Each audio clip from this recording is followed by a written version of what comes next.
Alright, so welcome back to the channel. It is Tuesday morning and we are on the Fox body all day today. We are going to shoot the inside of the doors this morning. So we spent the first part of this morning prepping them out. It is now, let's see here, what time is it? Between 9:30 and 10 o'clock last time I looked at it. It should be about 9:45. So we spent this morning scuffing out the doors with soap and water, a burgundy scuff pad, which is, if you are new to the channel, Scotch-Brite pad like this, okay? Just a regular burgundy scuff pad. You can get it at your paint store. So we scuffed everything down, even though we've already sanded the primer. We still scuff it. We wash it with soap and water, scuffed all the perimeters, and now what we're doing is we have them in the paint booth and they're laying on the outer side of the door, so the door panel side facing up. We've shot Bulldog on them around the inside of the jambs on just the inside of the door. And we are going to lay our gray sealer, and then we're going to proceed with our blue base coat and clear coat. We're going to paint just the inside of the doors right now. So this is going to be the most efficient way for me to knock out the most items today. So I'm going to add accelerator into my clear coat to make the clear coat kick off extremely fast. The accelerator I'm using is an Omni MX195. So this speeds up the clear coat drying really fast. It's a chemical, chemical that makes it speed up. It's not like you're baking it in a booth that has a bake cycle. So you could do this right at your house. If you want to kick something off, you could throw accelerator in your clear coat and kick it off really fast. We're letting the front bumper bake outside in the sun. So we're letting it shrink back. So we went over shrink back in one of the other videos where the products, they tighten up and they dry out. So the front bumper is going to need so much primer, and it had so much primer put on it, that it is going to bake outside till at least Thursday. Okay, I might sand it Thursday, prep it, might shoot it Friday. I might push it back and shoot it Monday. Customer's supposed to pick up like Tuesday or Wednesday.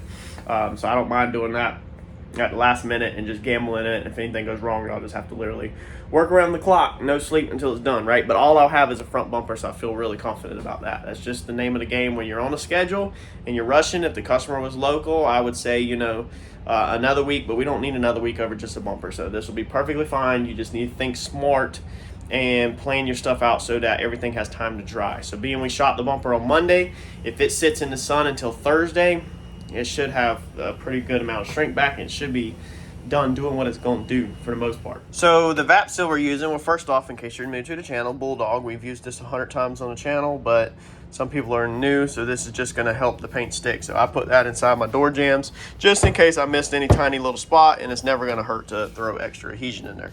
We're using a light gray VAP seal. Okay, this is what we put over the shell of the car. This is easy for the blue to cover over top of. So this is something mixed at my local paint supplier. I'm not sure if your paint supplier has what they call VAP seal. This is where they can tint it any color you wanted. So we went with a primer gray because it's going to cover so easy. If it would have been white, then it would have made this blue really bright. And if it would have been dark, it would have made this blue darker, obviously. So we went with about in the medium, nice light gray. We're going to lay that down, then we're going to come in and we're going to shoot our blue. So our blue needs to be mixed up. It's been sitting since last week, but this is what it looks like. You've already seen it on the car. There she goes. We will stir it all up, and there is the color that he is putting on this car. In case anybody else wants to know the color or wants to know the code or the name or anything like that, you can pause this, screenshot it, and show it to your local paint supplier. So let me get this all shot on the inside of the jams, and I will catch back up with y'all this afternoon on the rest of the products, and we'll go over how to actually paint.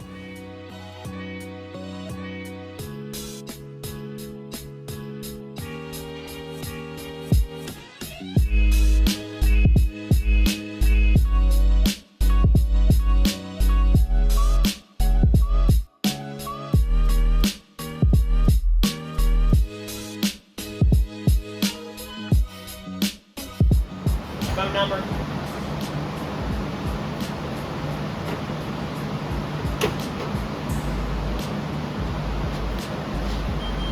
What's wrong with the type first? The last or the hinges? Hold on, let me get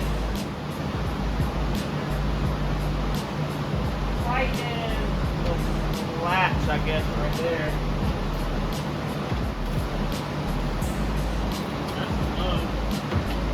Okay, now let's do these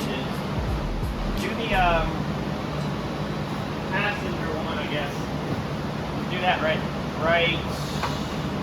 there. That's snug. Okay, so now let's do the driver. Is the striker left? Yeah, it's not. Tight down. That's one up. So it's not springy.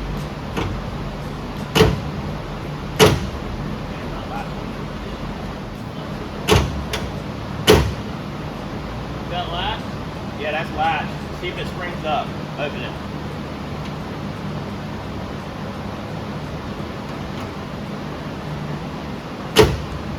Not latch.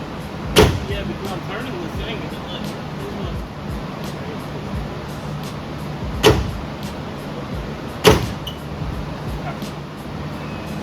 No, actually that's not. It's the passenger near the windshield that's hitting. Unloosen the latches and let me see if I can slide this trunk lid out away from it some. I need more of a gap at the top. And I need it to go over that way.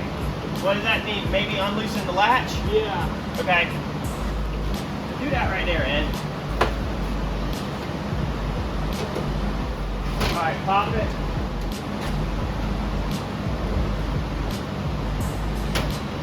No, it's still hitting. Let me go get mine.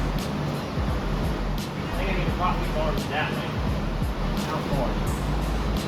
8 or 16.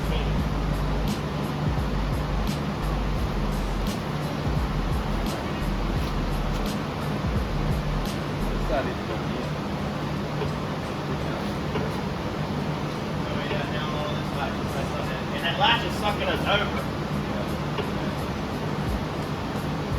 Maybe you want to loosen this thing? I can move that one back over. Okay, yeah, and if you watch, now it's sucking the whole trunk lid over when it goes flat. See, look. Right there. Yeah, and I think that's right. Open it up. I want to make sure it don't hit. Yeah, we just barely cleared, so... Yeah, that's good. Snug them down right there. Everything? Yeah, I guess if you pop it, I can do it up here. On all arm pieces.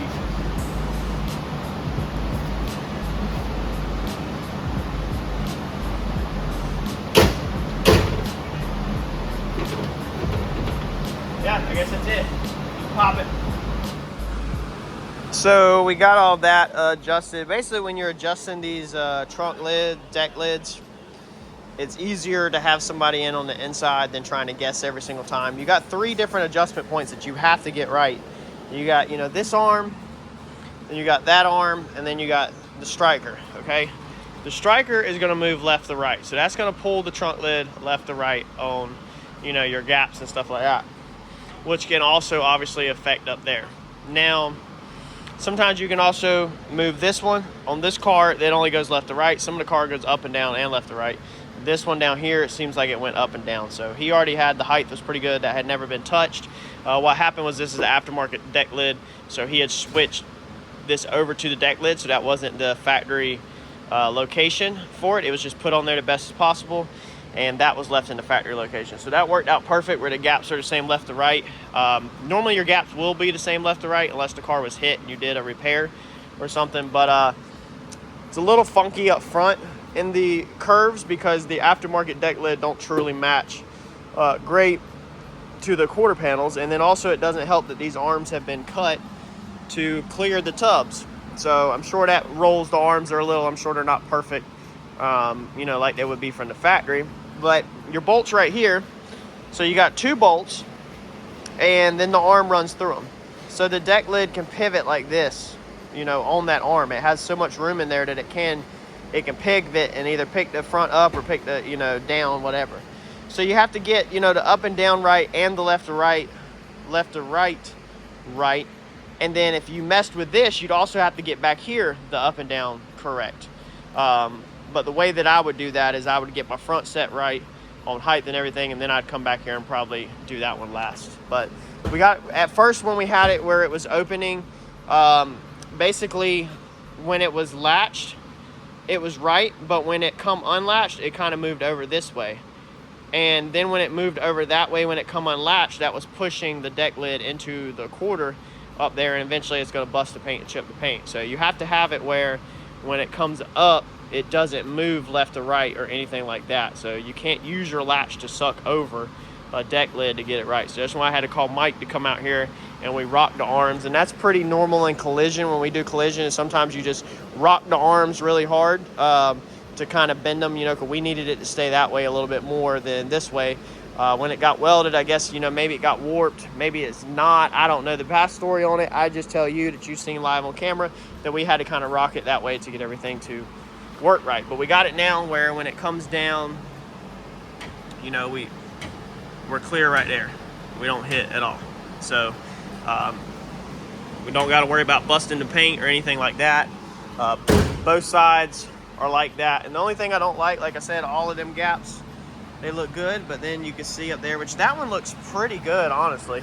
But then this one over here just looks funky. It's looser right here, you know, bigger right here, tighter right here. And that's literally the shape of like the deck lid. So I could try to pull this up a little maybe.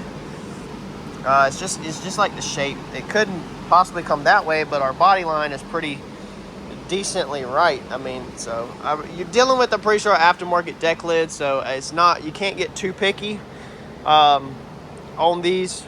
You know, you just have to kind of live with it. You know, like the gap right here doesn't look right. Okay, it's bigger at the bottom and at the top, but obviously we can't roll nothing like this. You'd have to literally roll that quarter panel like that. So that's something that we can't mess with. You're just gonna have to live with that kind of stuff. You know, this side looks a little bit more closer to correct. And this is supposed to have a rubber seal in it also, and we took them out. So the rubber seal will help space that up where it doesn't do this right here and bounce around like that. So that's gonna be what it's gonna be. He can get a new seal in there or whatever. I'm not gonna put the old nasty one back in and mess it up. All we're gonna do is put our cut and buff on it and everything, and then you know, put it back together. I just wanted to make sure it wasn't gonna hit the paint when it's coming up or down or anything. So, and I know the camera's making these look like different colors, but these are the same exact color. It was sprayed on the same exact day, same exact time. So it's just the way the camera's throwing it off. All right, so Tuesday afternoon, where are we at? We got started wet sanding. All the fenders are blocked out, ready for paint, and the jams are painted on the doors. So we didn't have time to paint the two fenders and the other sides of the doors. That's gonna get ran tomorrow on Wednesday. Ed took a little longer on his prepping for the flip car paint job, but it does not set us back in any way, shape, or form because I kept it moving and jumped on wet sanding. So you're just kind of tossing to the to-do list around. So I didn't want to wet sand today. I didn't say nothing about wet sanding today, but I ended up wet sanding today to keep things moving. So we got most, let's see here, all of this quarter is wet sanded out with 1500 grit. And then we have got the whole roof wet sanded out with 1500 grit. And I went ahead and got this cowl with 1500. So all that's 1500, and it actually took quite a bit of time, especially the roof. For some reason, it was a little bit more orange pilly than I expected. I thought this thing had laid out a lot better than it did. But the roof was actually, it took a little bit more to cut than I planned on. But it's all cut out with 15. We're gonna come back over it with 25. I got this panel done with 15. So tomorrow I finish this out with 15, deck lid with 15, maybe top of the bumper with 15, and then roll everything one more time with 2500. So we got the front end back in it, got it back on all of its wheels, and we are going to call it a wrap for today. So tomorrow morning we will spray out these two fenders, get them sprayed out, and get the doors sprayed out. As you can see, we got all the jams done, got them all jammed out. All we got to do is flip them and do the other side.